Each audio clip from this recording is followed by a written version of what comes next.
இந்த படத்தில் ஒரு விஷயம் என்னென்னா, படம் ஆரம்பித்து ஒரு 40 நிமிஷத்தில் நம்மளுக்கு 10 நிமிஷத்தில் தூக்கம் வந்தது. ஏன்னா பேசிக்கிட்டே இருக்காங்க 40 நிமிஷம் பேசிகிட்டு இருக்காங்க.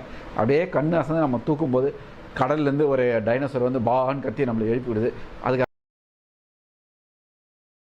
சினிமாட நேயர்களுக்கு வணக்கம். இன்றைக்கி நம்ம பார்க்க போகிற திரைப்படம் வந்து கேரத் எட்வர்ட் இயக்கத்தில் வந்து வெளிவந்திருக்கிற ஜுராசிக் வேர்ல்டு ரீபர்த். இந்த திரைப்படம் வந்து ஹாலிவுட் திரைப்படமாக உலகமெங்கும் வெளிவந்திருக்கிற இந்த படத்தை பற்றி தான் பார்க்க போகிறோம். நம்ம ஏற்கனவே பார்த்த ஒரு படம் தான் ஜுராசிக் வேர்ல்டு, ஜுராசிக் பார்க். இந்த மாதிரி பல வெர்ஷனில் இந்த ஜுராசிக் டைனோசர்ஸை நம்ம பார்த்தாச்சு. இந்த படத்துடைய ஸ்பெஷல் என்ன அப்படின்னு சொல்லிட்டு பார்த்தீங்கன்னா, நீண்ட நாள் கழித்து இங்கே வந்து என்ன பண்ணியிருக்காங்கன்னா 35mm வந்து இந்த வந்து 35mm ஃபிலிமில் வந்து மறுபடியும் ரீஷூட் பண்ணியிருக்காங்க. இந்த படத்தை அது ஷூட் பண்ணியிருக்கிறாங்க. மீண்டும் பழைய டெக்னாலஜியை உள்ளே கொண்டு வந்து இதை வந்து சூப்பர் எம்போஸ் பண்ணி அதன் மூலிமா சிஜி ஒர்க் இதெல்லாம் பண்ணி செஞ்சு வெளியே வந்திருக்காங்க. அதனால் நம்மளுக்கு படம் பார்க்கும்போது இந்த ஃபிலிமில் எடுத்த அந்த குவாலிட்டி வந்து நம்மளுக்கு வந்து ஸ்க்ரீனில் தெரியுது. சரி, இந்த படத்தோடைய கதை என்னன்னு சொல்லிட்டு பார்ப்போம். அதாவது இந்த தனித்து விடப்பட்ட ஜுராசிக் நம்ம டைனோசர்ஸ் எல்லாம் வந்து தனித்து விடப்பட்ட அந்த தீவு இருக்குது.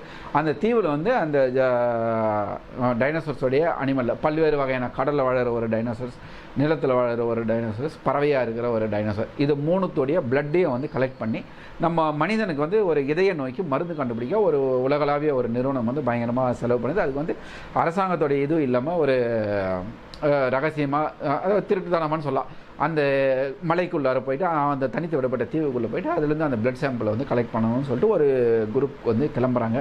இவங்க போகிற வழியில் வந்து ஒரு ஃபேமிலி வந்து அவங்க வேறு எங்கேயோ தப்பிச்சு போகிறாங்க. ஒரு சின்ன போட்டில் வேறு ஏதோ ஒரு நாடு விட்டு நாடு போகிற மாதிரி ஒரு கேரக்டர். ஒரு 3 பேர், அப்பா, பொண்ணு, 2 பொண்ணு, அந்த ஒரு பொண்ணுடைய காதலன், இவங்க வந்து ஒரு போட்டில் வராங்க.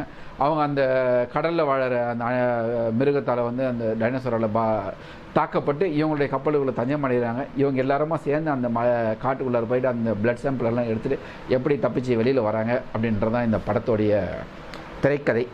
அதாவது நம்ம ஜுராசிக்கே, அதாவது இந்த டைனோசர்ஸே வந்து என்னை விடுங்கடான்னு கதறினாலும் நம்ம யாரும் விட போகிறதில்ல. ஏன்னா இன்னும் 10 வருஷம் கழிச்சு வந்தாலும் இந்த படத்தை வந்து நம்ம வந்து பிரம்மாண்டமாக தான் பார்ப்போம்.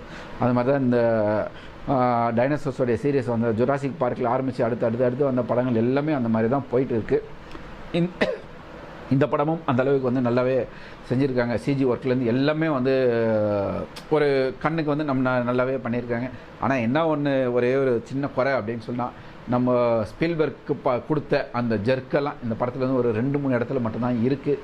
இந்த படத்தில் ஒரு விஷயம் இருக்குது, ஒரு சிரிப்பு வர மாதிரி ஒரு விஷயம் என்னென்னு சொல்லிட்டு பார்த்தீங்கன்னாக்கா, ஒரு டைனோசர் வந்து நல்லா ஃபுல்லாக சாப்பிட்டு மல்லாக்க பார்த்துன்னு கொட்டாய் விட்டு பத்துன்னு இருக்கும். அந்த மாதிரியான ஒரு விஷயம்.